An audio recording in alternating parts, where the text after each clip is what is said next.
в нашей стране много интересных традиций. Но даже основные детали известны не всем.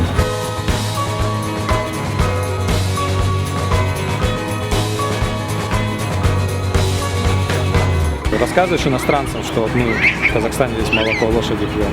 Многие удивляются.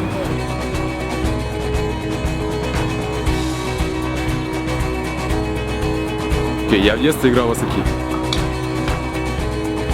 Вот так вот все делали, да. Каждый Наурыз обязательно соревнования по казахскому прессе. Казахские украшения и орнаменты, они действительно стильные. Играть на домбре меня отец научил, а я сына научу. Я думаю, нам нужно больше знать о казахских традициях. Я же казах. Здесь наш дом.